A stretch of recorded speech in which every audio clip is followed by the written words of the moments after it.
Good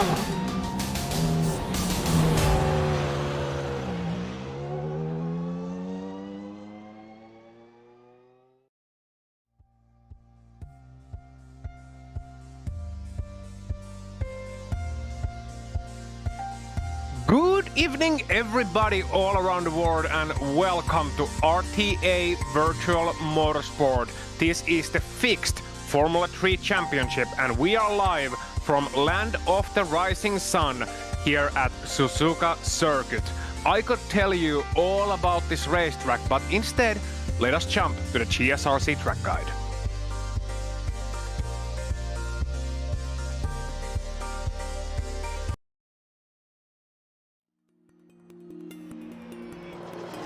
Welcome to Suzuka Circuit, perhaps most famous for its hosting of the Formula 1 Japanese Grand Prix for much of the event's history.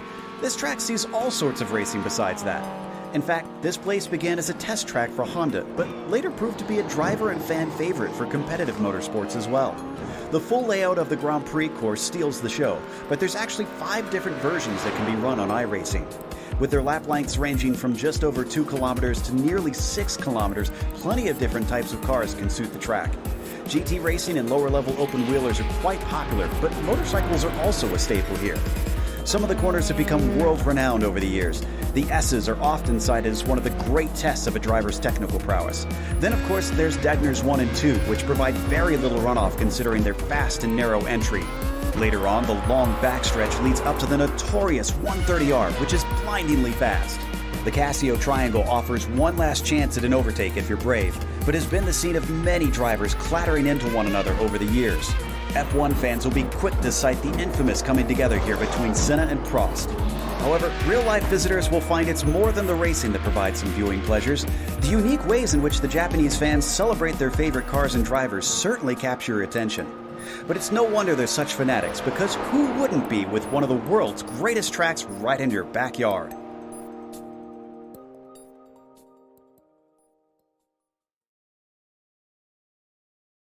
And that is Suzuka Circuit, seen in these lovely pictures. 3.6 miles, 5.8 kilometers, 17 turns for these Formula 3 cars to tackle here tonight in 3 races. A very famous circuit, a circuit that has seen a lot of clashes, and I think we'll see a lot of excellent battles and excellent racing tonight as well. It is a favorite for many drivers for a good reason. Let's talk about tonight's races though, and what we have in store for all of you viewers tonight. We have 3 races in total, not 1, not 2, 3 races. First one, 10 minutes grid set by the qualifying times, which is underway right now. So 10 minutes of racing, race number 2, 15 minutes of racing, grid set by race number 1. So the finishing order of race number 1 is the grid order for race number 2. And then finally, the main event of the evening, so to speak, though it gives equal points to the other 2 races, 20 minutes of racing, and the top 8 from race number 2 is reversed. That means if you finish 8 in race number 2, you are starting on pole position for race number 3. If you finish 9th, well, bad luck. You got drive-through penalty at 15 incidents. You got the DNQ, disqualification, at 20 incidents. So don't be too naughty here, even if this track creates perfect opportunities to do just that. Here are the driver standings after the first 4 rounds. Jordan Kelly leading the championship ahead of Dylan McClements, the young gun, in 2nd place, has been the story of this season without a shadow of a doubt. Ronan Doherty in 3rd position, rounding out the top 3 in the points. Then you got Conor Malia in 4th and Sean McClements in 5th place. Rory O'Shea is in 6th ahead of Alexander Milchen, Sean McGoldrick, Lawrence Dusoswa and Peter McCann, who's rounding out your top 10 in the driver standings.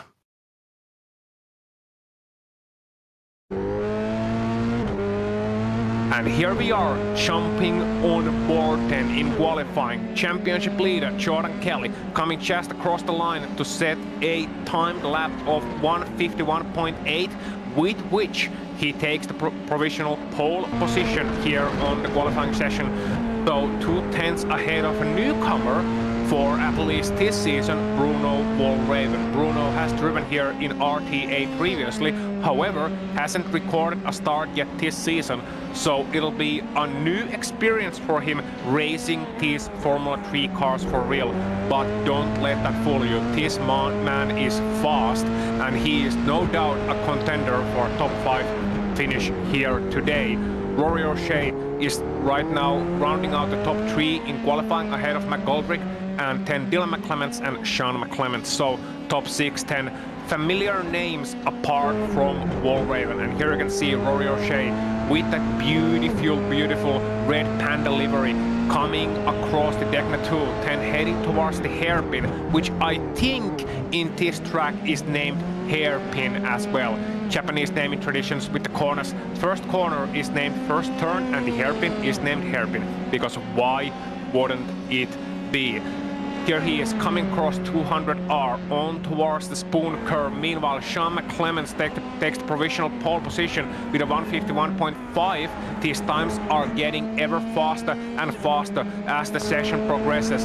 Don't let that fool you, because that doesn't mean Jordan Kelly is going to be slow. No, that means that Sean McClements right now is the fastest car on track. But what can Kelly do? He is coming to the Casio Triangle for third time here in this session. 51.8 is his fastest lap, 51.5 to beat, and coming across the line with a 151.359, and that is a wonderful time. That is improvement for Jordan Kelly and takes back what is rightfully his, the provisional pole position. So the first corner, however, Rory O'Shea improves even more.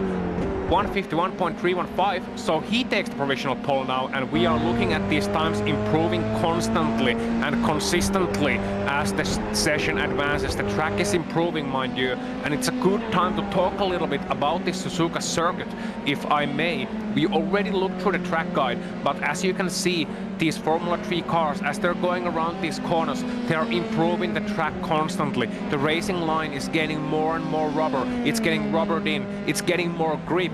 And here, perhaps more than anywhere else, it's of utmost importance to get that grip into the racing line, because the tarmac here in Suzuka, it is extra slippery. Couple of other Japanese circuits have that feature as well, and out of the European circuits, for example, Nürburgring Grand Prix loop at the Nürburgring is a famous example of slippery tarmac too. But you will see these times improve consistently as we advance here in tonight's races. Keith Dempsey there with quite a moment here at Decner 2 just manages to avoid a slower car, but that will no doubt affect his lap time. Fortunately, the car is still in one piece and he still has 7 minutes to improve his times, and he will improve as the track improves as well. John Wing Faitherton, the UK-based driver, 52.2, takes 11th place at the present moment, has been a solid mid-pack driver as long as I've known him personally. For the last 2 or 3 seasons here at RTA, we've been seeing him progress, and he has no doubt progressed throughout these last few seasons, has become more consistent of a driver, more ready and more willing to challenge other drivers as well. So an excellent performer that will no doubt get better, as will Jamal Gandour, who is right now in 11th place. It feels like I'm talking about those two always sort of in unison, but they are in similar places in a lot of the races. Wallraven here 10, 51, 52, 53 seconds, heading towards the hairpin in the middle of the track and taking it with a nice and tight of a line, heading towards 200R. And you can really see these drivers starting to gain confidence here in this circuit as the time progresses, as we are heading to 5.5 minutes remaining here in this session.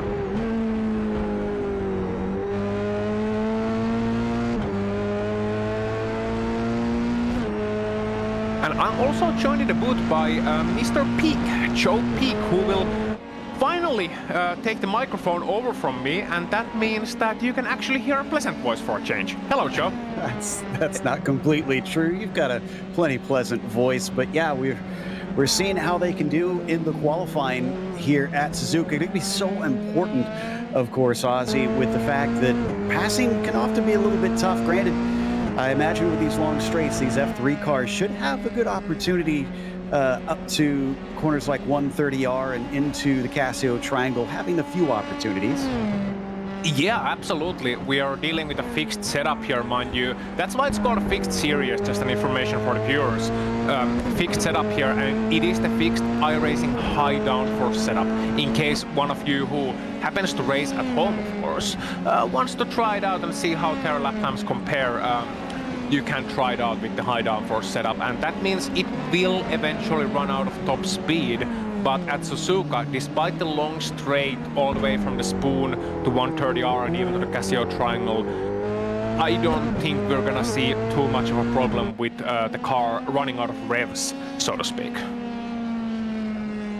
Definitely not. So looks like Doherty still holds on to that pole, and as soon as I say that, Dempsey is going to take it away by about a 1/10 of a second. It is extremely tight at the top of the field. The top 5 are less than 3/10 of a second apart right now. So I'm a bit shocked with how long the lap is, just how close together they are. Yeah, they're very close, and even more impressively, Alexander Milchen and Sean Hegarty, well, they used to be on exactly equal times until Milchen improved a little bit, getting himself up to 12th place. Here is Doherty though, Ronan Doherty, man who used to lead this championship at the early goings of the season, now sitting a little bit further back off Jordan Kelly, but is on a good lap time and taking it all the way to the white line here at Spoon Curve. I quite like to see that. I like how these drivers are just consistently finding risks here, and this is what Suzuka is. It is a risk-taker circuit. Indeed, you know, they often talk about it being a driver's circuit, and drivers will have to take it right to the limit to really find the ultimate time here, and they'll be testing themselves as Dempsey still on the top spot now. Well, actually up to the top spot ahead of Doherty as he's overtaken that, and they continue to find time here. They're going to come through towards 130R. Dempsey going to deal with that dirty air that should still be pretty easily flat out, and now he gets a huge toe down into the braking with his teammate. How much more of a better lap is this going to be? I'm showing about 1 to 2/10, but he didn't have a good run through the Casio Triangle. He may have just given it right back. Yeah. 51.1, and he lost a lot of time here in the Casio Triangle. He ran over the curbs a little bit too hard, which is an issue in that corner, and he also couldn't get it turned to the tight line exiting that corner. So a lot of drivers take the inside line heading off Casio Triangle because the start-finish line is so early on the straight, and you can really gain a lot of time doing that, doing the tight line there. He couldn't quite get to the line, and that's why he did not improve, at least not enough. Well, 1 minute and 45 seconds left means that you've really got to be on it now, because you've got less than a lap left. Anybody who has crossed the line is on their final flyer here, and maybe a couple could be getting ready to wrap it up as Bruno Walraven, excuse me, is going to follow in the tire tracks as well, trying to pick up the slipstream off of Couillard there in the number 24. Off to the line. Right now I am showing Bruno up by 1.4 seconds, and if this counts, no, it looks like he's going to slow down. It does not. 151.9 will not improve. Looked like it was going to be a stunner for a moment. Yeah, sometimes those sector times can deceive. What will Jordan Kelly do though? Only 4th. I say only because we usually see him far higher up there, and there he goes, improves, but not enough. Only 2nd place, so Dempsey holds on for now. Trying to see who is on a hot lap here as we check in with Alexander Milchen in the 13th position, the number 84, heading up towards Spoon Curve. Also, Dylan McClements, who's heading out of Spoon and up to 130R, is showing a second quicker right now. I think he's got a good opportunity to really smash this. In fact, this might send him up to pole. He must have had a really good toe somewhere. Yeah, that is definitely a possibility as Brown takes the second place. A man who is, mind you, racing his first race of the season. But here's the young phenom, Dylan McClements, 13 years old, 51.5. So does improve, not enough to take the pole, but an excellent time. So puts him into ninth, and there it is. The qualifying is over. He was the last one pretty much to be able to take the time as Peter Dempsey puts it on pole, and Jonathan Brown will start from second. It'll be Jordan Kelly in the third position, followed by Ronan Doherty in fourth and Rory O'Shea in fifth. Keith Dempsey starts from sixth and Sean McGoldrick in seventh. Next row has Sean McClements to the inside. Dylan McClements Clements is on the outside of that row, and Dylan McClements on the inside of row 5, and Bruno while Raven starts in 10th. Yep, and Conor Melia in 11th place. A little bit surprising to see him so far down as well. Hopefully he improves during the race. Shamal Gandour in 12th. Alexander Milchan in 13th. Then you got Chan Wing Fei 14th. Simon Hutchings 15th. And Lawrence de Souza 16th. You got Ian May in 17th place. Peter McCann 18th. Sean Hegarty 19th. And Ronan Hedeman in 20th place. Gonna run you through the last couple of drivers. Simran Tahar, David Budress, Tony Stack, Graham Melvin, Phelan Pritchard, Sebastian Scholten, Eric Couillard, and Evan Walsh, your 28 driver grid show as we are getting ready to start. And I'll tell you what, I've been watching these guys race for a long time. It's going to be a good one. Yeah, and they've only got, there they go. The rest of them popped in pretty quickly. So a quick look at the weather, but right now they're going to start revving the engines. Oh, excuse me, are we missing Evan Walsh though? We might be missing Evan Walsh, so a little bit of a false start there. Apologies.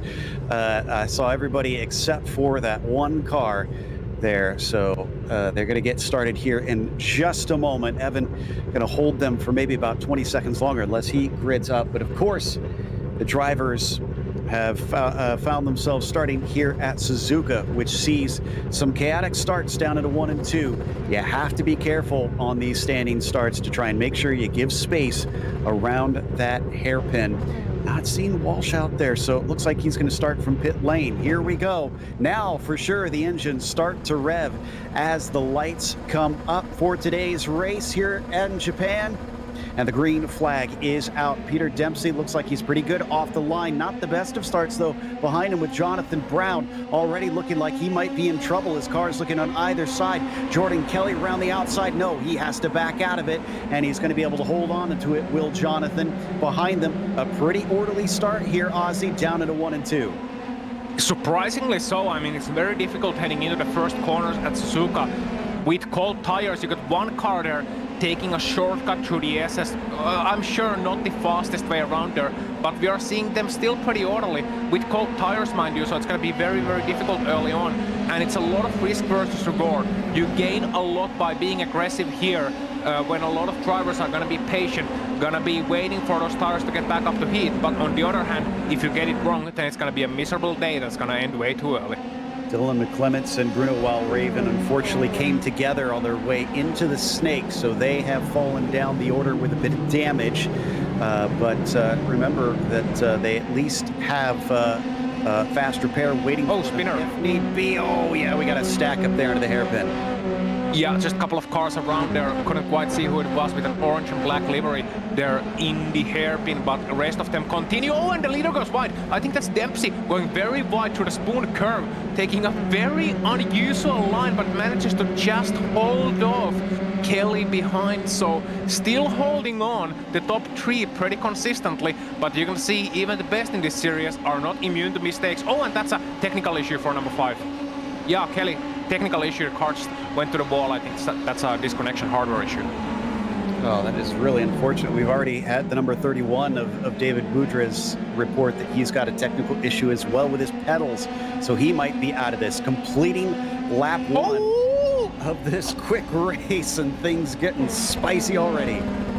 Yeah, and that's a spinner for Sean McClements into the pit lane. One of the leading runners usually in this series. Won a race at Spa, mind you, at their season opener.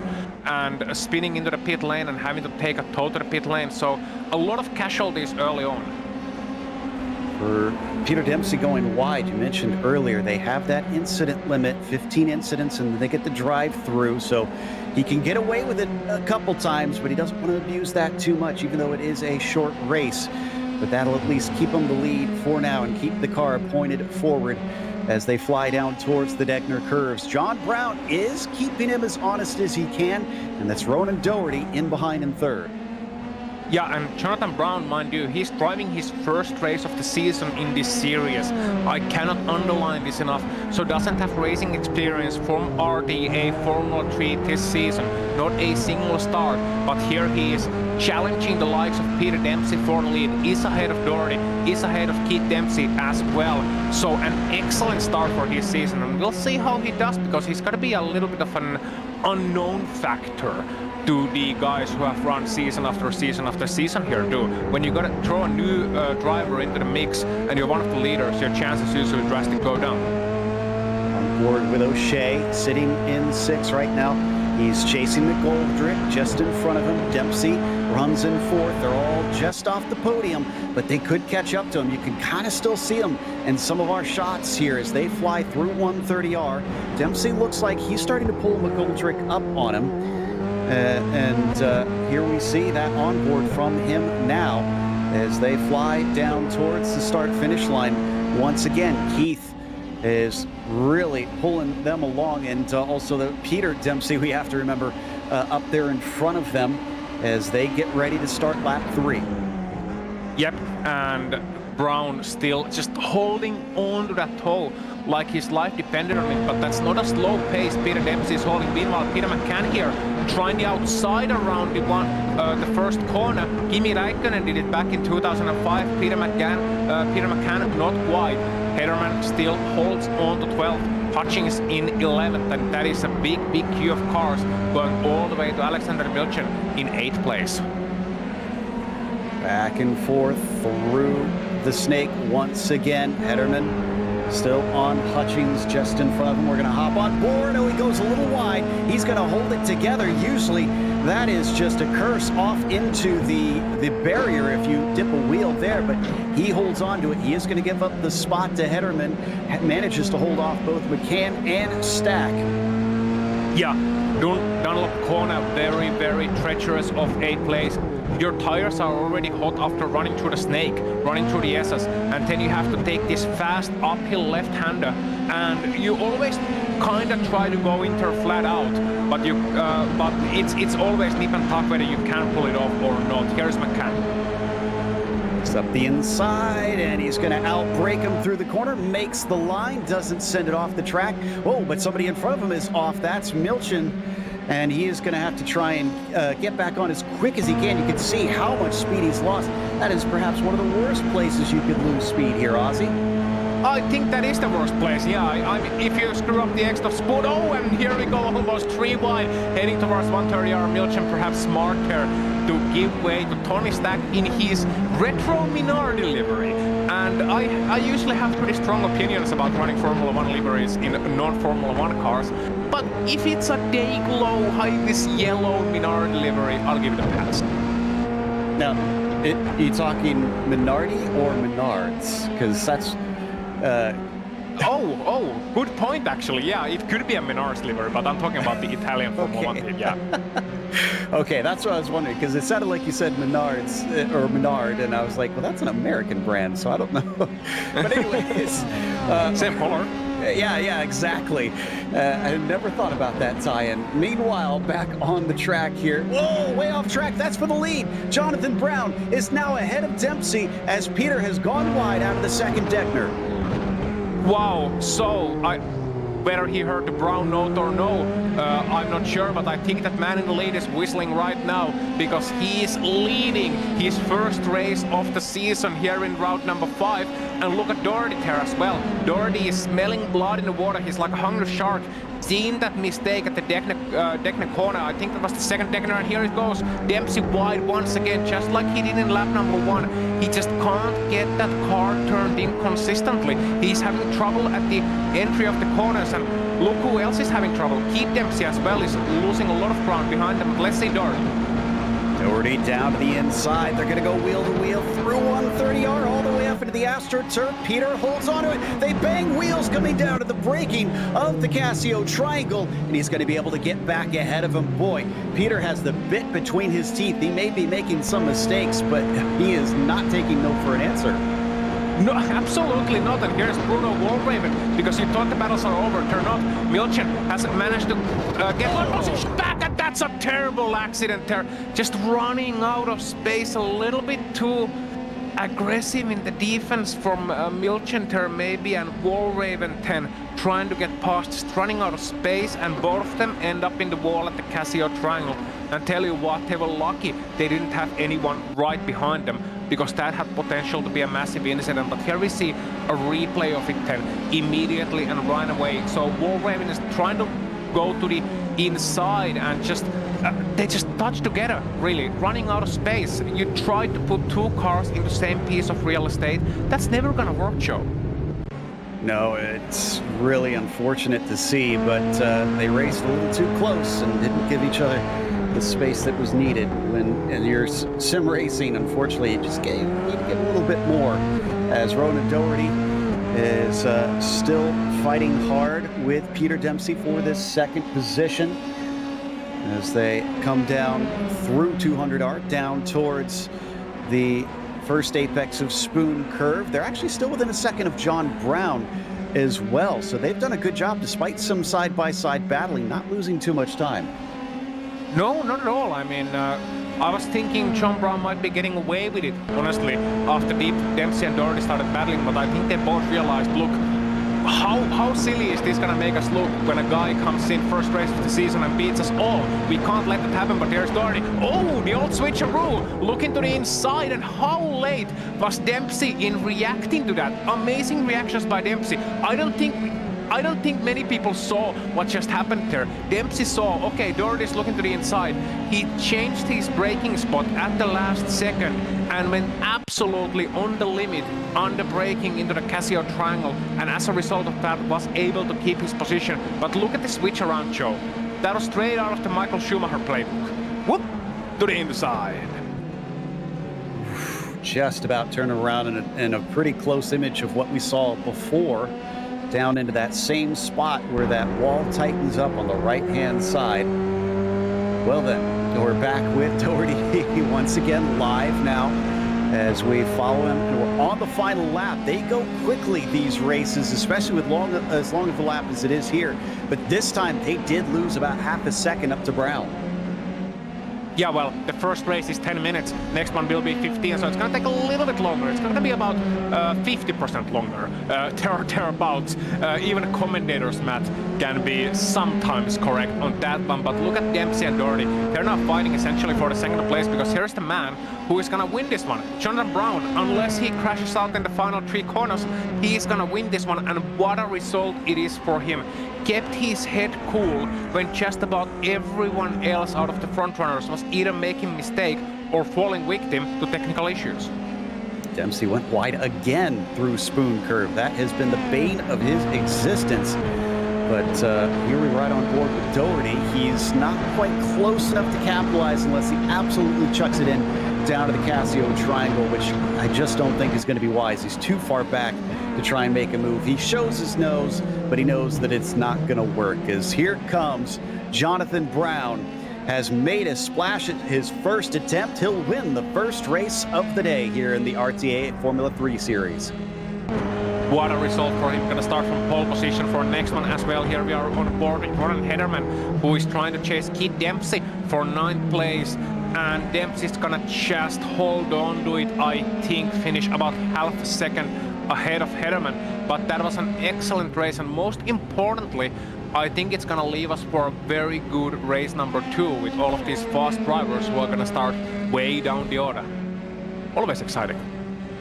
Yeah, and you can see just a couple more coming across the line, but for the most part, it looks like our battles are pretty much done and dusted, to nobody closer than 2 seconds apart. So here's your finishing order for this first race. Jonathan Brown over Peter Dempsey. Ronan Doherty was 3rd, and Sean McGoldrick 4th. And it's Rory O'Shea in the 5th position and Connor Melia in 6th. Lawrence Dusoswa in the 7th spot, was up a bunch of positions, up 9 actually, and Ian May finished in 8th. Keith Dempsey unfortunately could not match Peter's results. He finished 9th, and Ronan Hederman was 10th. Yep, and Tony Stack is finishing 11th ahead of Jordan Kelly and John Wing-Fei. Jordan Kelly making an excellent recovery at least. Simon Hutchings finishing 14th ahead of Peter McCann and Jamal Gandour. You got Sean Hegarty in 17th and Eric Couillard in 18th ahead of Dylan McClements and Alexander Milchan. A couple of more drivers here as well in race number 1. You got Fallon Pritchard, Simran Takhar, Sean McClements and Sebastian Scholden finishing on the lead lap, with Bruno Walraven classified as 1 lap down, Graham Melvin 2 laps down, and then finally 27 drivers in total finishing the race. If you were wondering about Evan Walsh, wonder no more, he never started to this race, sadly.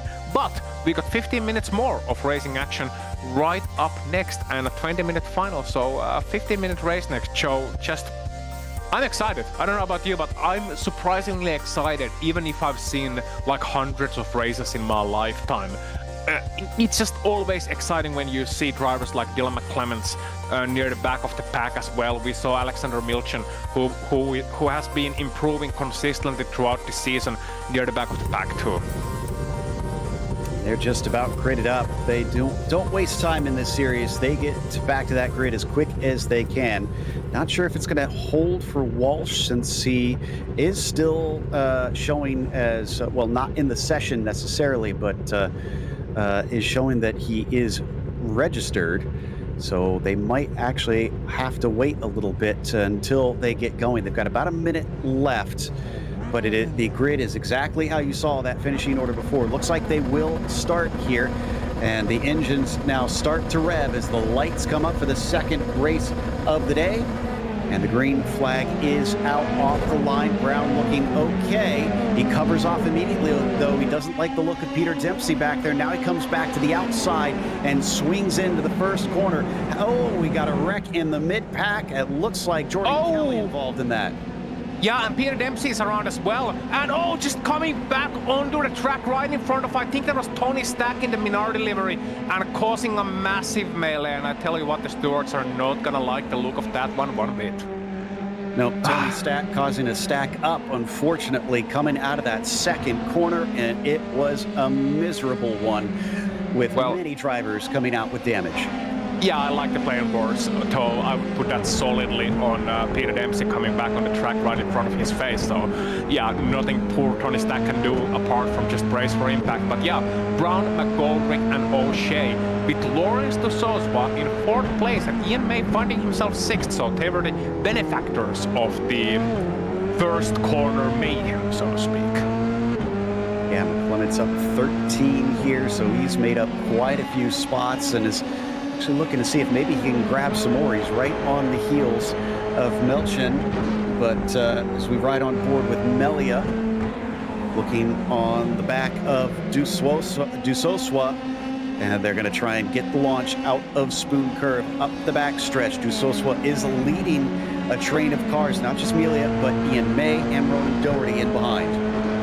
Yep, Sean McClements meanwhile looking to improve his position against Alexander Milchan, going to the inside of the 130R corner, and only one can make it through here clean, and that is Sean McClements, with Milchan forced to back out of it. They were trying to go too wide, but guys, maybe not on the first lap, maybe not with cold tires. Just wait a couple of laps and then maybe try it out again. Wasn't sure if you were making a Scottish joke there. There could be only one, but as it's an Irish series, mate. Well, they have some Scottish drivers, don't they? I think. Anyways, Amelia managed to get the inside of Lawrence, and that gets him 4th position. Yeah, and Walraven here looking to the inside of Graham Melvin there, and Walraven already making the pass stick, so he's been improving as well. He was right about around the 20th place or so when he started this race, so has got himself within a shout of a top 10, has about 4 seconds to catch up until he sees Chan Wing-Fei, and Alexander Milchan is even further ahead down the road, but Walraven can now show off his pace, if nothing else, and he's still got 12 minutes to show off how fast he can pilot that Formula 3. So, in the meantime, watching McGoldrick here down through the hairpin as he chases on John Brown. Rory O'Shea gaining 2 spots, as well as McGoldrick there to get up onto the podium with all that happened there at the start of this race. Something happened to Melvin out of Deckner too. He looks a little slow there. Yeah, and he's dropped about 8 seconds back of Wallraven. They were very close to each other, and I think we're gonna find out exactly what happened. So Graham Melvin there following Wallraven into Deckner number 1, getting a little bit wiggly maybe out of the Dunlop corner, and yeah, cutting the curb a little bit too much on Deckner 1 and just spinning it around. Don't worry, that has happened to a lot of us. That happens to the best of us as well. And interestingly enough, he's racing with the livery that has the name of Dylan McClements on the side of the car. Confused me for a moment there.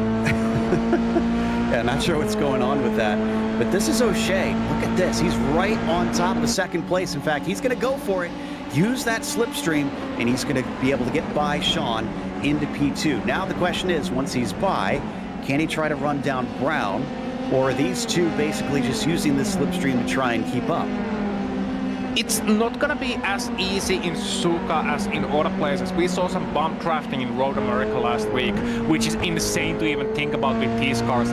But Sean McGoldrick, I think he realizes that Rory O'Shea has a little bit more pace at this moment in time. Gonna allow O'Shea to get off the Brown, and then if O'Shea uses those tires a little bit too much, he can pounce on at the end of this 15-minute race. But you saw McGoldrick here going a little bit wide at Deckner 2, just understeering a little bit at the exit of the corner, going too far over the curb, and as a result of that, going skateboarding for a moment, which can happen very, very easily with open-wheel cars here. I'll tell you what, those curbs, they don't take prisoners, as Sean McClements very close to the back of Peter McCann. Yeah, you really do not want to be just slid up and beached on those curbs at all, because it can certainly take a lot away from these cars in a hurry, and there's so many fast corners around here as we follow them through Spoon Curve. That's Peter McCann, as you mentioned, in the number 19, just in front of him. Does look like he's going to get a nice little tow, but he's going to have to try and do it, I think, into the Casio Triangle. Let's ride on board with Sean and see if this is going to be enough.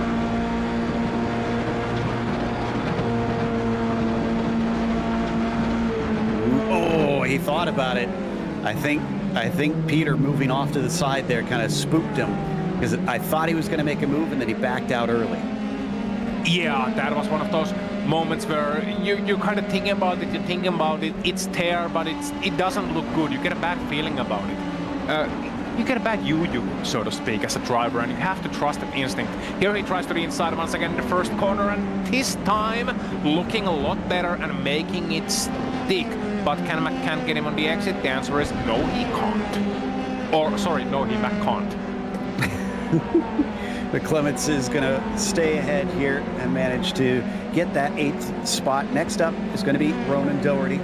We know he can be pretty fast on a good day as well, but we have 8 minutes left. We've already passed, just about past the halfway point of this race. Looking back from our leader on Rory O'Shea, right now the gap is about 1.1 seconds, but they've also got Peter Dempsey as a lapped car in front of them. How is that going to play?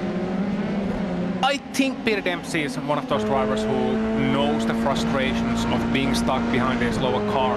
And even though Peter Dempsey is by no means a slow car, he's a very fast driver, or pole sitter, I think he was.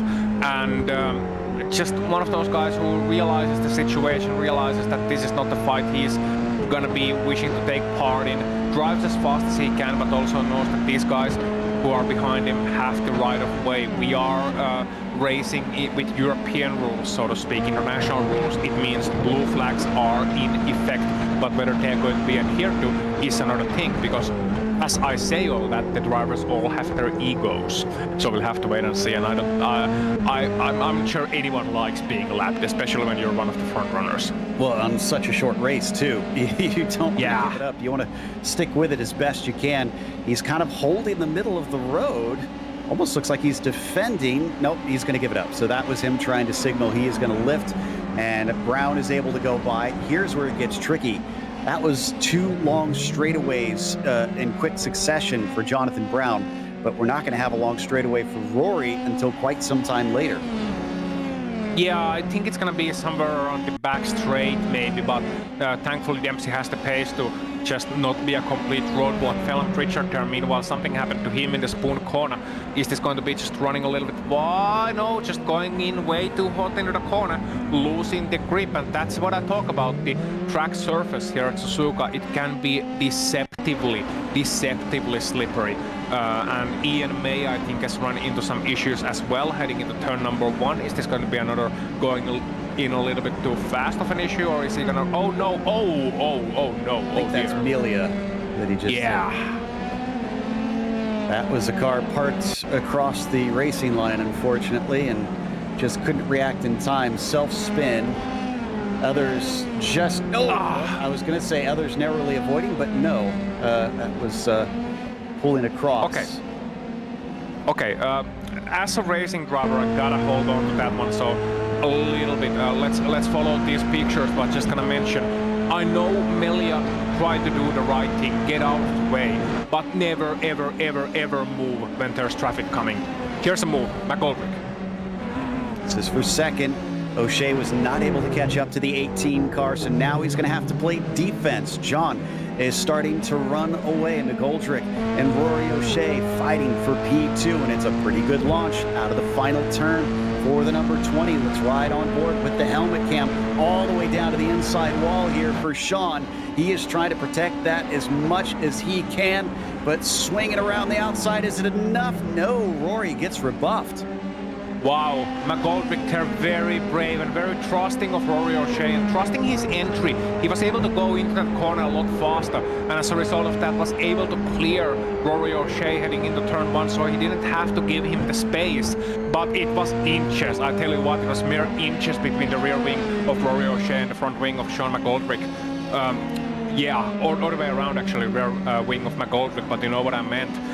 Very close between these two guys. So once again we see two guys fighting for second place, and John Brown just running away with it, essentially taking the lunch money and just deciding, you know what, I'll bugger off. Exactly, and this is working out perfectly for him in that sense, but he does still have that lap traffic there. Oh, excuse me, looks like he's behind him currently. Peter just kind of holding on. Hasn't been caught by these two because of that. I guess the slipstream helping him stay up with that leader. 4 minutes left to go, and somebody is not only off, but has lost a rear wing, Kuyar. Yeah, Kuyar not looking ideal there, right in front of some traffic as well. We'll see what happens here. Might have been some, no, not looking like contact, maybe just spinning out and hitting the wall and losing the rear wing in progress. Or there might have been some contact, actually, now that I mentioned it. Yep, bit of contact, losing the rear wing, heading over the SS. Good job keeping that car pointing the right way, though. I tell that much because Kuyar, that can't have been easy. Just such a hard impact, just bang into the rear, losing your rear wing. Driver behind losing their front wing as well, but doing a good job of keeping it pointed the right way. And if he can take that car over the finish line, it's gonna be a good achievement. McGoldrick around the outside and is still trying to play defense here. No, excuse me, O'Shea around the outside and still holds him off. Somehow went the long way around in turns 1 and 2. Impressive stuff. So the 20 car is now into P2. What can Sean do with only 2 laps left, though? His best. That's all you can ask for. Yep. But, yeah, just gonna mention how Rory O'Shea learned his lesson there. He was trying it around the outside previously, wasn't committed enough to the entry of the corner, and it is one of those corners, turn 1 at Suzuka, where you really have to be committed. There's a reason I said this is a brave driver's track. This is such a commitment track.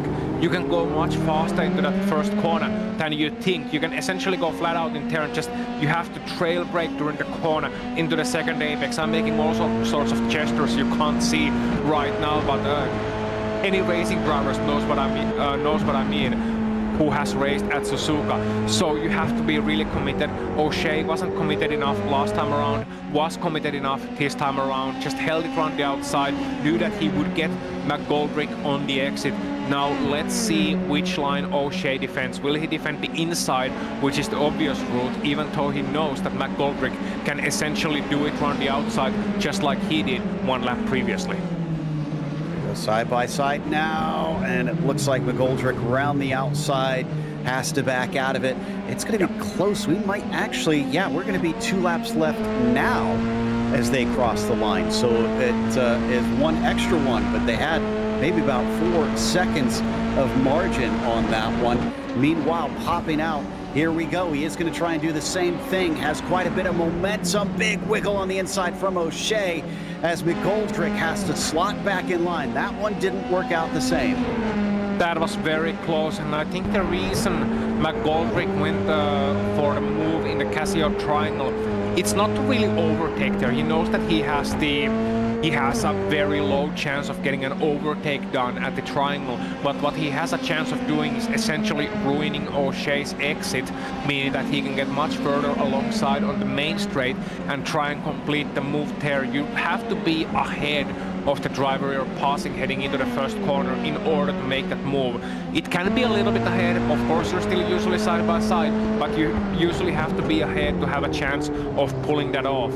And now he knows that, okay, O'Shea is not going to give it up easy on the inside. He's looking elsewhere. Maybe the hairpin on the last lap, maybe the spoon corner is something he can try on the exit of the corner, try it into 130R. There's a lot of opportunities. Let's see which one McGoldrick picks. Also want to give some love to Sean McClements because he's currently in 5th. That's Sean McFay. Oh, yeah, he's not having a good one. That's at the hairpin that he is just kind of trundling back onto the surface. Let's see. I thought we had a replay of it, but looks like here we go. Now we're going to be able to see what happened. Did he get a little help? Because there's someone coming in behind him, and he spins. Got a touch, but I think he was going to spin regardless. Yeah, that was Bruno Wolraven involved in that one as well. Getting a little bit of touch. John Wingfei just taking a little bit too tight of a line, heading into the hairpin and spinning around. Happens so easily, no mechanical grip with these cars, but here we go. It's on again, down to try and decide this second position. McGoldrick on the inside, O'Shea around the outside. O'Shea hanging tough, but no, there's not enough grip this time, and McGoldrick will take second back away from him. I was saying a bit earlier, love for McClements because he's running 5th. He gritted up in this race in 23rd, where he finished the last one, but he qualified in 8th for the first one. So Sean is doing phenomenal considering he had to start from even farther back and has gained a ton of spots. Yeah, it's been the young McClement, Dylan, stealing the headlines this season, but don't forget that Sean is an excellent driver in his own right as well and can make those passes work, and most importantly, he's a clean driver. Like, he's one of those drivers who can charge up through the field without making a single contact, and that is a rare and an important skill in races such as this. But here you can see Jonathan Brown in the lead, and what a weekend this man is having. It's looking like everybody's on Tuesday. Yeah, I always wind up calling it a racing weekend no matter what day it is, just out of habit. But I mean, Jonathan Brown coming in and looking like he's fast, but then backing it up in the races, that is just incredible. Everybody is going to be looking at his laps and wondering, okay, what do I have to do to start catching this guy? Meanwhile, there's that battle all the way out to the AstroTurf on the outside. It's going to be a win for Jonathan Brown as he comes out of the final corner, back-to-back here for this afternoon's triple races. McGoldrick will fend off O'Shea, but it was a fierce one all race long between them. Yeah, I mean, we are looking at Jonathan Brown coming towards the finishing line, and then all of a sudden you cut to a car that is on the grass heading to 130R, and that's always going to be wild. Here you can see Peter McCann coming over the finish line as well. A couple of more fights, taking some drivers home here. Ronan Hederman gonna be finishing 11th here in this one, unless something spectacular happens in these last couple of corners, getting it turned nice and tight. And you can just see how easy flat 130R is these days with these cars, but it's still a fearsome corner when you have to take it too wide. Just not quite the corner it used to be, but still a corner just like Blanchimont and maybe even Eau Rouge at Spa, which is just like lost some of the charm, lost some of the intimidation, but do not ever tread lightly in there. Exactly. Things can go wrong in such a hurry. And it looks like they have finished up here, at least for the most part. Jonathan Brown, your winner, is going to be followed by McGoldrick by about 5 seconds in the end, as O'Shea tried to chase him to the line but had to settle for third. Lawrence Dusoswa was fourth, and Sean McClements fifth. Then it's Peter McCann in the sixth position, followed by Ronan Doherty, P7. And Alexander Milchin came from 20th to 8th. He also got a lot of spots, as Bruno Walraven was 25th to 9th himself, and Hederman wound up in 10th. Yes, and running through the rest of the results, Ian May 11, Jamal Gandour 12th, you got Kit Dempsey 13th, and Chan Wing-Fei 14th. Simon Hutchings, Sean Haggerty, and Simran Tahar 15th, 16th, and 17th. Sebastian Scholden 18th, Graham Melvin 19th, and Tony Stack is 20th. Rest of your drivers here: Peter Dempsey 1 lap down, as is Jordan Kelly, Dylan McClements, Eric Cuillar, Fallon Pritchard 10, you got 2 laps down, David Boudreis, Conor Malia 3 laps down, even Walsh never even got started here in this race. And as we have a quick 5-minute breather here, don't go anywhere, don't go to the fridge right now. We have some drivers I think Joe is getting ready to talk to. He has the microphone in hand and he's looking somewhat expectantly at Mr. O'Shea there. Joe, the floor is yours. Yeah, Rory, you had to settle for third today, but you and Sean looked like you were having a right good old fight out there. Yeah, that was pretty much as good as a racing as you're ever going to have. Like, me and Sean are well used to each other at this stage, so we can trust each other to kind of not do anything stupid, and we can have a really, really good race. But unfortunately, I didn't come out on top, but it was really good. How was the car handling when you went too wide multiple times through turns 1 and 2? Because normally that's a scary corner on your own. I was impressed at the way that you guys handled yourselves through there so many different times. It was very sketchy because you really had to push, especially on the outside, to kind of get the pass done, like I did that one time. So you were kind of sawing away at the wheel, really just making sure you kept the point in a straight line. Well, it was still a lot of excitement from our end. Looked like a lot of fun. How do you think you'll fare having to come up from sixth place here in the regrid? Yeah, I don't think it'll be easy. There's plenty of quick people here tonight, so I think probably just do my best. Some of the guys will be coming up behind me, and I'll have to try and catch some of the guys ahead. So I think just try and work my way through as best as possible, really. Well, best of luck, and hopefully we'll get to talk to you again this afternoon. Yeah, thank you. That was Rory O'Shea starting 6th for this last race, but I believe Ossian has caught up with second place finisher Sean McGoldrick, who was on the other side of that battle. Yeah, Sean McGoldrick, the Duff man there. What a battle! I believe that you had your underwear on top of your trousers already from the start, because that was a fight that needed a superhero. I think I needed a few bravery beers before that. That was an absolutely brilliant fight. And Rory is just so clean. You know that you can do these crazy things with him, and he can do them to me. And yeah, it's probably the best race I've done in 2 or 3 years. I just gotta say, I love that livery even more, seeing the inside of that car. But yeah, I mean, we were watching in awe with Joe, your battles. Talk us through your strategy, 10. You were able to get that second place in the end. You realized, at what point did you realize, okay, it's not gonna happen on turn number 1, at least, not finishing it off, so I have to start it earlier? Yeah, I think I realized in the first race, I was behind one of the Dempseys, and whatever line I was taking through the S's and Dunlop, I just seemed to be able to follow closer than other people. So I really knew that if I had it done by turn 1, I could probably hold it. I could probably hold it to the end.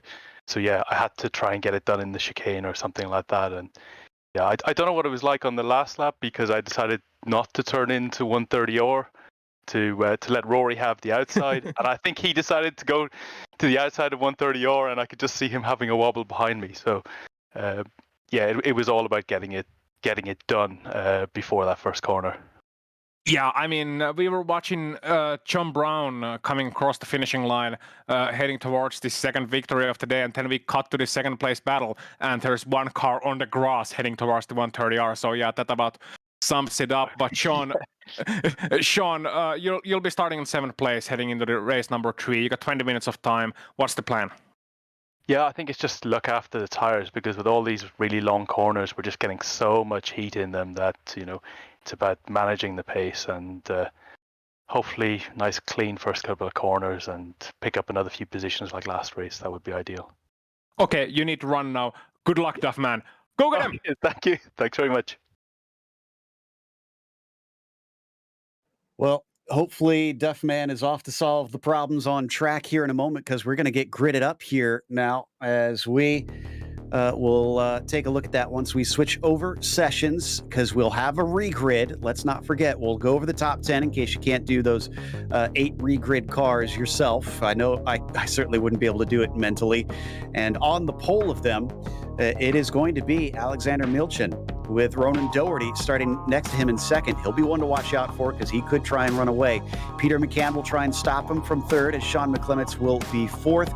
And then Lawrence Dusoswa will be in 5th. Rory O'Shea starts 6th today, as Sean McGoldrick 7th. And John Brown, with his win, both wins, will start from 8th. Everybody else is the exact same order that we had from the last race. And those that had a bad race last time will have to start from well back, Aussie. Yep, they did. It's gonna be very interesting to see how quickly those guys from 7th and 8th are gonna make it to the sharp end of the field. But here we go, they're getting ready. All right, I think we're waiting on Pritchard, because he hasn't written himself up yet. Otherwise, I think we've got pretty much everybody out there. And they should be going pretty shortly, though, because they tend to grid up quick. There it is. Everybody is now there. So the engines start to rev. Last race tonight at Suzuka. Who's going to take it? Green flag is out. Looks like a pretty good start for a pole sitter here with Milchin trying to run away from Doherty behind. In fact, he's going to go defensive down to the inside. But, Doherty is going to try and go the long way around. Try not to make contact. They got awful close. He's going to be able to do it. Ronan's your new leader. Wow, what an excellent start for him, and what commitment round the outside, the dirty side of the racetrack, with cold tires in lap number 1, but it paid off this time. And just a brief mention, a lot of drivers taking slow starts, everybody making it through the first corner without an incident. Excellent awareness by these guys. Yeah, I think they know that it's going to be crazy into there, and so they just try to ease into this first lap. So great to see that they're able to make it through there. Although, everybody checked up in the back, and my goodness, it's a traffic jam into the Deckners. We can't see. There it is. Look at this. What? Even 3 wide into Deckner 2. What do you even call that? And they're all pointing the right way at the end of it. I mean, I was in drive. Oh, okay, here we go. Hairpin. Alexander Milchin, our pole sitter, is there, and so are a couple of other cars. One of the Team DDR machines is there, stuck, as well as is the number 7 with some old dude's head on the nose cone of it. Let's see what happened here. Alexander Milchin there, then heading towards the hairpin. I think he's gonna get slammed from behind. Yeah, that's too late of a move. Just cutting it under braking for the 13, so just braking in too late to the corner, trying to dive to the inside at the last second to avoid contact. Milchin had no way to see it coming. When you committed to the corner, when you're under braking, you're no longer looking in your mirrors, you're looking at the apex, and that can happen so easily. So this tiny bit of contact heading to a melee and a mayhem, which is also an excellent bank. Well, up at the front right now, Ronan Doherty is ahead of all that mayhem by about 2.5 seconds. So O'Shea is having to play catch-up. And Jonathan Brown, I think, may have gotten collected in that incident because he is in pit lane now to take one of his spare cars. Don't think Jonathan's going to be able to do the three-peat, but he's been fast today, and we've seen crazier things here. Yeah, we have, and so that's unfortunate for him. Gonna mean he's gonna hand the keys to Doherty, O'Shea, McCann, and Ian May in 4th place. That's the highest up the order I've seen him perhaps ever, actually. Here's Keith Dempsey in 7th, chasing the Duffman, Sean McGoldrick, who ended up just making it to the grid on time. That would be embarrassing, him talking to us while everybody else is underway, and just realizing that at the last moment. Thankfully, that's not the case. And here they are, just trying to fight it, heading towards the hairpin corner. Looking to the outside. That's going to be a brave one. Goldrick's going to try his best. Oh, but it looks like he almost had him for a brief moment. Gandor is not out of it. He's going to try and squeeze him. He's got to give enough space, and now he finally moves off to the side. Did a piece of the car fall off, though, in that? Rear wing, yeah. Jamal Gandor's rear wing just fell off from that piece of contact there, heading into the spoon corner, and here is when he realizes it. Just heading into the corner, you have no rear downforce. These cars have very little, if any, mechanical grip, and he is stranded there on the AstroTurf. Jamal Gandor, and talk about unlucky. It was such a tiny bit of contact, but tiny bit of contact at these speeds is all it takes. Dempsey to the outside of 130R. And Peter is, really tempting things here. I thought we were going to have more contact. Now he's going to try and finish it up here at the Casio Triangle. Melvin has no defense on him, and it looks like Peter is through. That gives him 8th place. Yeah, just going to mention something briefly as they are fighting there. Jordan Kelly and Dylan McClements have both had awful weekends. Kelly is right now in 12th place. Dylan McClements is all the way down in 26th. Meanwhile, who is third in the standings, point standings? Ronan Doherty is sitting third in the championship. Well, he is leading this race right now. So I know they have one drop week, but Kelly already used his at Spa. He had an awful week at Spa. So Ronan Doherty right now, he could be not only taking the charge of this race, but also taking the charge of the championship after this one. Some more side-by-side here coming down into the Dunlop corner. Fei Chan on Kelly, going to have to give up the ghost, unfortunately. And as they swing through the Degners, it's a good thing, as we saw, it's tough to make it through there 2 and 3 wide from before. Oh, but coming through the hairpin, Ian May has all sorts of problems. Yeah, he may have been touched from behind there. Let's see what happens, because that's not a typical place to spin usually. So here we see from his front angle, actually not touched from behind, maybe touched from ahead rather. Yeah, just breaking in a little bit too late, having to panic there at the last second. Good job avoiding contact and spinning to the inside, and good job getting it going that quickly as well. Making the best out of bad situation, and oh no, that's Sean McGoldrick. The Duff man has run out of cans. Yep, that is unfortunate. So he is now going to be sent back. We already saw that it's looking like a rough one for John Brown, who's currently in 20th. Here's what caused it coming to the spoon. I'm going to guess a little bit of help how close that car is. Yeah, let's see, heading into the spoon. Yeah, just tiny bit of ghost. Tiny bit of ghost, and there's McGoldrick into the wall and dropping the rear wing as well. And sadly, that is not the kind of weight shedding you want to do in the middle of the race.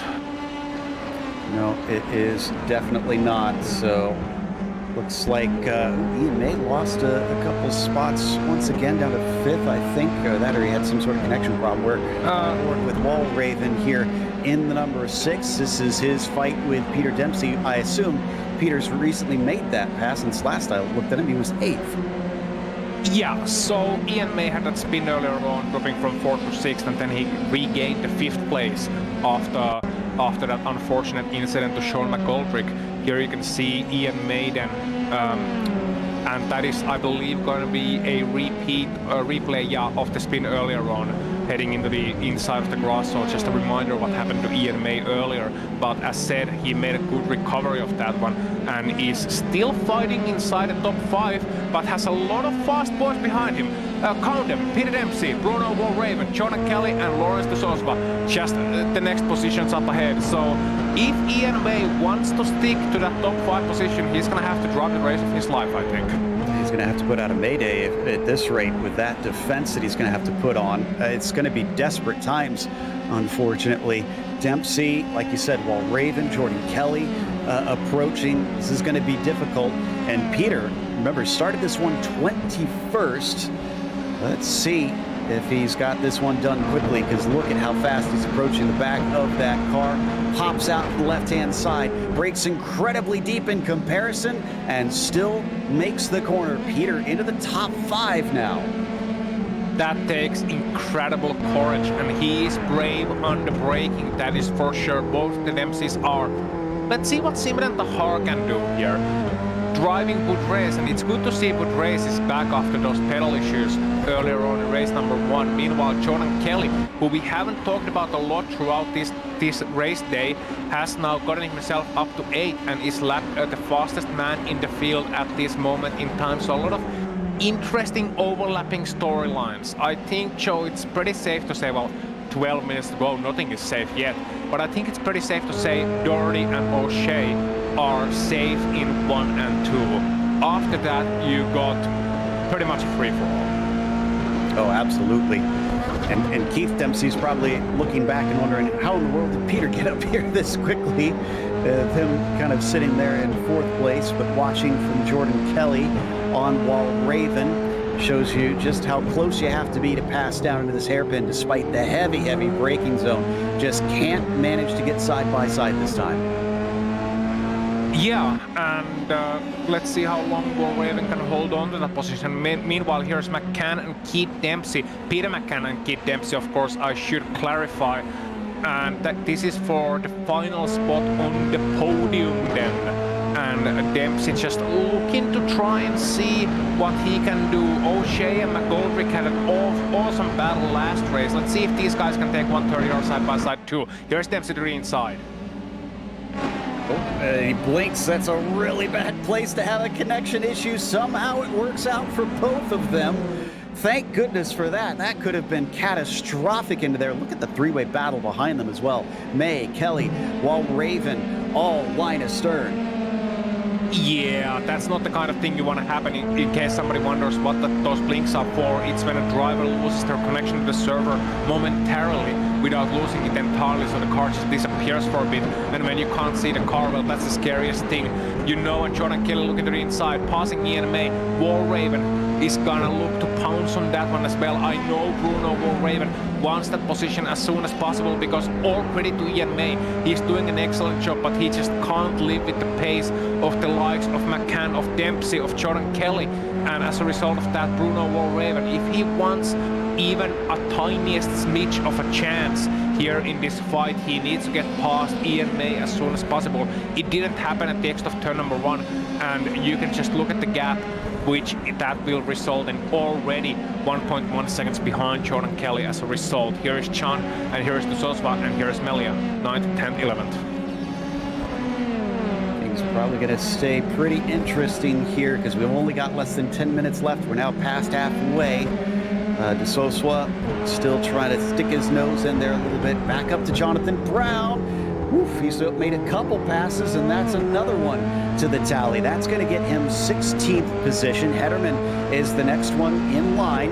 It's a veritable buffet in front of him. Very much so, very much so. And John Brown, look at him.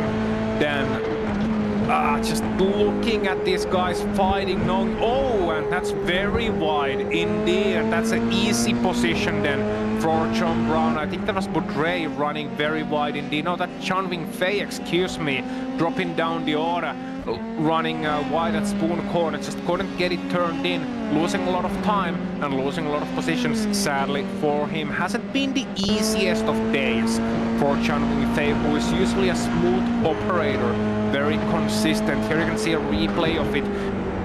Just going in a little bit, yeah, just going in a little bit too hot, not really, but running it over the curb, just losing the grip. Those curbs, as said, they can be deceiving, spinning it around, and that happens very easily. And the car that had to go completely around him was Scholten in the number 12, actually, so he's fallen down to 17th because that Brown out to 13th as he just picks them off one by one in an impressive display, but he's currently 24 seconds behind our leader, Doherty, so highly doubt he's going to be able to catch him at this stage. Back to the battle between McCann and Peter Dempsey, along with Jordan Kelly hanging tight to the rear of them. Oh, but Kelly, I think, just had a little bit of an off. Yeah, it's turning a little bit wide, but able to live with that, losing about a couple of tenths of a second. I was just about to say, Keith Dempsey, Peter Dempsey, they are brothers, but they are very, very known to be also the kind of brothers that can occasionally have a little bit of a disagreement about who should be in which position. Graham Melvin, meanwhile, there that's a lot of car parts, and that is two very slow-moving Formula 3 cars at the exit of Degner 2. And can I finally dip into your skateboarding knowledge? Did we finally have somebody pull off maybe a Smith or a frontside crooked there on the corner? No, we didn't. Oh, but he comes back onto the track, unfortunately. Yeah. And that would be road rash, unfortunately for them now. So yeah, watch from on board. And yeah, did not expect that car to come back on at that point. Despite this being the F3 series, the F3 box has not been used a lot today. Yeah, use those relative boxes, gentlemen, and this goes out to everybody out there. Once again, a good reminder, when you have a spin and there are cars within like 5 seconds of you, hold the brakes, do not move. I know you're trying to help, but people will usually go for the empty bit of real estate, even if it is not on the racing line. So cleaning the racing line doesn't help. It's best to be expected. Be predictable. Be where you are expected to be. Don't move around. That way you have the best chance to avoid getting T-boned, because trust me, getting T-boned isn't fun. Just ask any cow. Peter McCann just gave up 5th place to Jordan Kelly, I think with a little bit of an off through the Dunlop curve. So Jordan moves up a position. And we've got a problem for Hutchings in that same corner, though. He'll keep going, and I don't see any bits missing on the car. So I think he's going to be able to carry on and get going once again. Let's see what happened, though, in the meantime. Yeah, so exiting the SS, taking a nice line into the Dunlop curve, so probably gonna run wide over the curve. Yep, and just that curve does not take prisoners. You bounce over it, the rear end bounces over it, and after that you just, well, when the rear wheels are not touching the ground, it's gonna be very, very difficult to keep the car under control. Essentially, the only thing to do is to have split-second reflexes straight in the steering wheel, which you're not gonna usually do in the middle of the corner, and just hope essentially for the best. 5 minutes left as Ronan crosses the finish line. Remember, it's early coming out of that final corner. It doesn't, it's not the same position where they have the start line in this track. So he ticks off another lap at about 4 seconds ahead of Rory O'Shea. I mentioned at the start of this race that Ronan might have a good opportunity to basically scamper away with everything, and I think he figured the same and has been grabbing it with both hands. Back to Walraven in the meantime, in the number 6. That's Peter McCann just in front of us. Yeah, Walraven doing a good job of holding on to the back of Peter McCann. Jordan Kelly has got him past McCann, and then Walraven is the next one on the line. I think McCann is having slight bit of an issue. He's usually a little bit faster than this, but mind you, Suzuka is also the kind of track which can be deceivingly difficult for even the front-running drivers. There are just people who don't like Suzuka. They just flat out don't like it. They can't live with it, and that's fine. But McCann there just sliding over the curb, doing a bit of a grind. I think that was the first grind of the day. 50-50 maybe?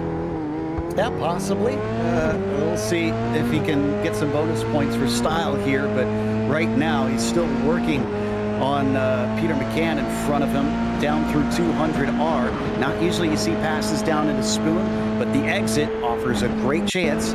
Let's take a look at the replay and see if it's, like you said, no, excuse me, we're looking at Jonathan Brown. Did he have another problem? A little bit of blinking. And he clipped the curb, goes around, keeps it off the wall, though, it looks like. Yeah, so definitely wearing his Vans then. Exactly. And he'll get it back on the board and he'll push off from there. Meanwhile, side by side down into the corner, Peter McCann ahead of Walraven once again. Bruno having a bit of a tough time with this one.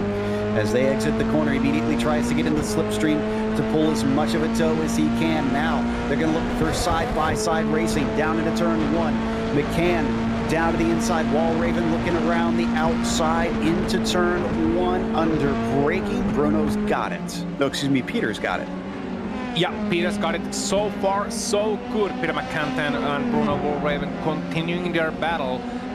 Conor Melia is 3 seconds behind them, so I'll keep an eye on that. Meanwhile, further behind, Phil Pritchard and Sebastian Scholden, I think it is. Yeah, Scholden on the outside, Pritchard on the inside, looking to make that move work into the second part of turn number 1. Not quite able to pull it off. Scholden retains 14th, Pritchard 15th.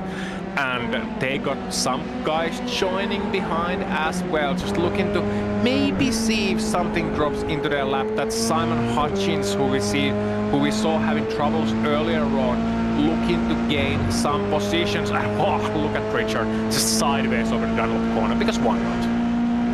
Well, it's still pointing forward, and they didn't lose the spot, so... And there was a nice little 50-50 from Hutchins as well. He's very lucky there coming out of Decker 1 that car did not pitch itself into the barrier. Meanwhile, checking in with Peter Dempsey here, fighting for third position. Is he going to be able to get it? Oh, almost off into the grass there for Keith Dempsey, side by side, and Peter is going to pull ahead as they're about to take the white flag. Doherty is going past that now, down into the braking. Oh, too deep, way too deep. What a move. What a move. That was so smart from Keith Dempsey. He actually fooled his brother to break in too late into the corner, like send a little feint down to the inside. His brother was caught mirror watching, and as a result of that, missed the braking spot. That was so clever. Peter said it. Mom said it's my turn to have third, and Keith said no. So we'll see if that holds station here on the final lap. Lawrence getting squeezed down to the inside, but the Potato Nation car is having none of it. Yeah, I mean, step aside Junior Nation, this is Potato Nation Day. Bruno Walraven, meanwhile, in that bright yellow livery, looking to get Peter McCann here in this last lap, getting a better line through the Dunlop corner, mind you, so should be able to catch up a little bit through here, but Deckner 1, not really an overtaking opportunity. And is that Ian May? That is Ian May, sadly dropping into the grass on the last lap.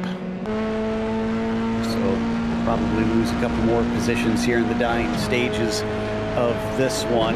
Amazingly, if I'm seeing correctly, we still have all cars on the lead lap, which is impressive considering how much action has been going on here. And Ronan Doherty out of the spoon curve for the final time is almost home free. Oh, he's got somebody wrecked up in front of him. That was McGoldrick, who is going to be our only car, it looks like, who goes a lap down here. Yep, and here he comes then towards the Casio Triangle for the last time. Doherty just a couple more corners. He had decent finishes in the first two races, but this is the one he's going to celebrate as he takes the win in the last race of the evening for the number 4 car. Ronan Doherty is your winner. O'Shea gets a second place. Handy points for him today. Peter and Keith are side by side. Who's going to be the one to get it? It's going to be Keith by the tiniest of margins, 0.02 of a second. Yeah, we're going to need a replay of that one. Send it to the Ryan director's booth. Definitely a replay of that one coming up. Here we see last drivers finishing, just saying goodbyes to Suzuka circuit here, coming across the beautiful, beautiful final corners. But man, what a finish between the Dempseys. Just call it, Joe. Call it. Yeah, and also worth mentioning that Jonathan Brown finished 12th here today after he had to come back through the order. Look at him weaving back and forth, trying to break that slipstream as much as he can. And as they come through the 130R down towards the Casio Triangle, just gets a good enough run. Once again, backs out of it, but look at the exit. It's going to give him, that's all he needed, that little bit of wheel spin. And as they go side by side, indeed, I think he was the one that lost out there, the inside Dempsey. The inside Dempsey. Well, it's hard to tell them apart sometimes. Yeah, it is hard to tell, but I love the inside Dempsey from here on out 10. So that's Peter 10 ending up losing out just by a little bit. But I think, Joe, we have time to figure out who is the inside and who is the outside Dempsey by taking a little bit of a gander through our commercial partners and their messages. Absolutely. We'll be back after this break, and then we will have the unofficial results as well as driver interviews. So stick around. Racing isn't easy, but experiencing it is. iRacing puts you in the driver's seat with the industry's leading sim racing game. Drive on laser scan replicas of the greatest racing circuits from around the world. Go head-to-head against other drivers chosen by skill-based matchmaking to ensure competitive racing at every level. Compete across all your favorite series. In officially licensed cars, engineered to deliver the most accurate driving experience possible.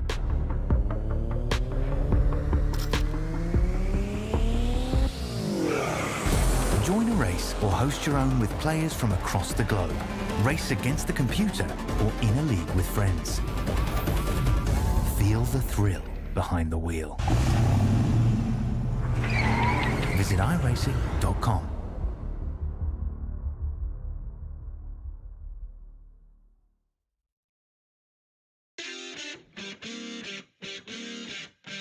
Welcome back to Suzuka. Our latest round in RTA's Formula 3 series sees Ronan Doherty take the final win out of the 3 races as Rory O'Shea chased him home about 5 seconds back in second. Keith Dempsey was the smallest of margins ahead of Peter Dempsey at the line by about a little less than 200ths of a second. Peter wound up 4th, and then Jordan Kelly wound up 5th after climbing from 22nd as well. Peter McCann finished 6th, and Bruno Walraven was 7th. Lawrence Dusoswa was 8th. Connor Melia in the 9th position, and Simran Takar was 10th after climbing up 7 spots. Ian May ending up unlucky 11th after running in top 5 for parts throughout this race.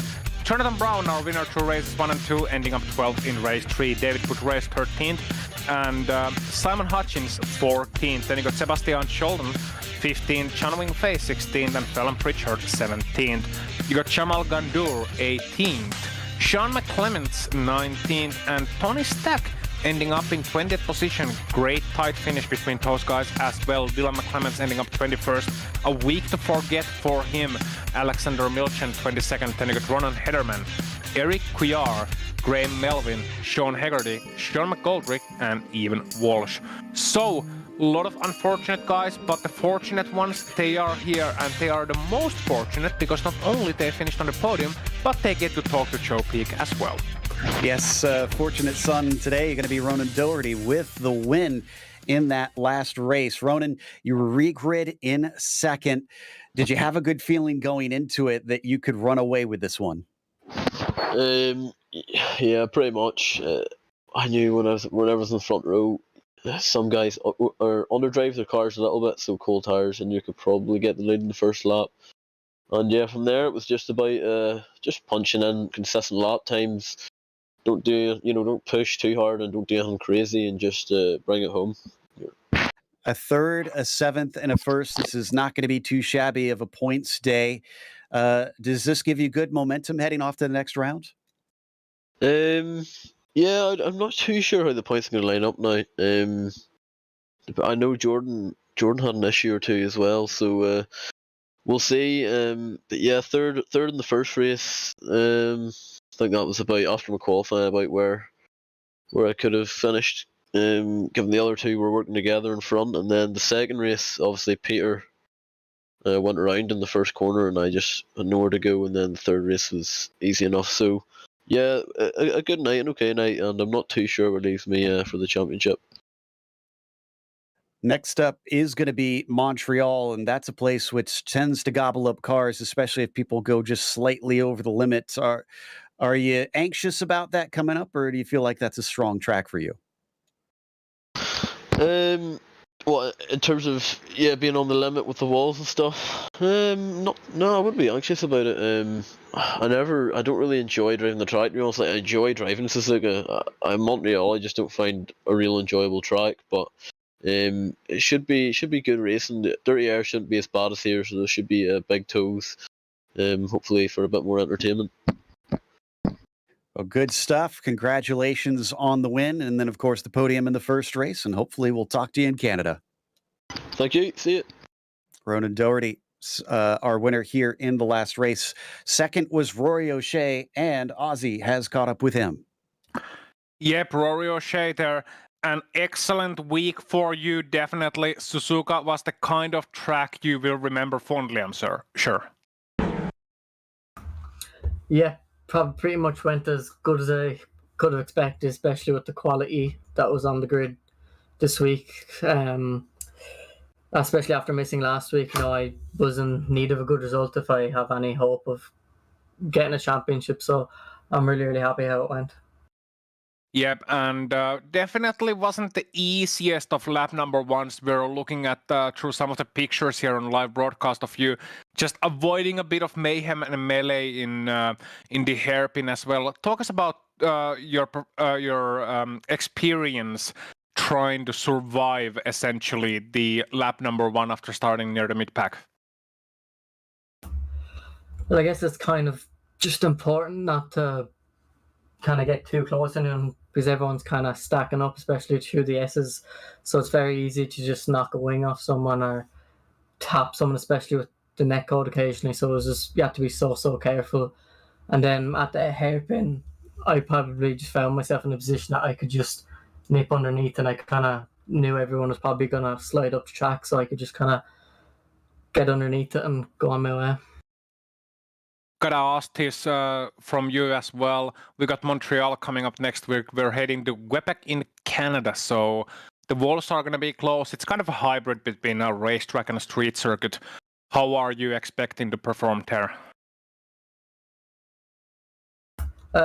Yeah, Montreal will probably be one of my best tracks on iRacing, so I'm quite optimistic we'll see. Hopefully the quality of the grid is as good as it was this week, so it'll be tough, but I'm hoping for good results there. Fantastic. Congratulations for your string of podiums here today, Rory. And last but not least, if you'd like to thank someone, then feel free to do it. Yeah, it's the team, SimRace City and everyone there, or High Pre SimRace City and everyone there. It's the RTA lads for putting on a great championship, and E for putting on a fantastic broadcast. Thank you, Rory, and congratulations. Thanks. So that's Rory O'Shea. And then finally, Joe, I think you're talking to a man who had an unfortunate week, but was able to also make us smile at the light of his driving skill in the final race. Absolutely, Jordan. It's been a bit of a roller coaster this time, from a 12th to a 22nd to a 5th. What do you attribute the crazy differences in results to being this time? Well, in the very first race, when I was running, was it fourth or something, or third or whatever? My VR popped up an error message, and I had to pull into the side of the road, and that dropped me way back like 20th or something. So it was good to get back 12th and start there. But then in the second race, I went a wee bit too ambitious into the first corner and spun myself and spun Keith as well. So just one of them races. But it was great. Third race, everybody in the third race had so much to deal with in the first lap, and everybody avoided it so well, and in the most part. So that was good to get the first place in the end. Yeah, even we were impressed up in the booth watching how much was going on, and somehow everybody kept their wits about them. Are you glad to see the other side of Suzuka then, or is this a track that you typically enjoy? No, even doing bad there, I was enjoying it as a whole. Everybody was having good fun in there, so it was good to see, and everybody seemed to have their own small issues, but I think everybody enjoyed the track. I think in the whole, I don't think it was everybody's favorite, but it was good. What about when we head off to Canada here? You think maybe a little bit better results? Can you head up to the podium for that one, or is that a tricky one for you? Hopefully, again, it should be a good track for passing with the long back straight and stuff. So hopefully we'll be thereabouts. We're always there in pace, but it's a matter of getting a bit of luck too and not making mistakes and stuff. So if we can just do that, hopefully we'll have a few podiums, get the championship back up and running again. Well, we'll keep an eye out for you, and congratulations, at least on a top 5 there for the final race. That was Jordan Kelly As I said, 5th place finish for him in the end, and that's going to wrap us up. So a big thank you, of course, to the team today, Ozzy, Ryan, and Dougie. Make sure to check out our social media, our website, and our merchandise store.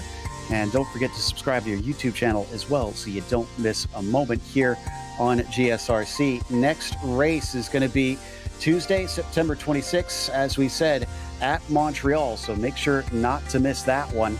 And be sure to check out our other broadcasts that we have listed here. But until next time, race clean, race hard. We'll see you on the track.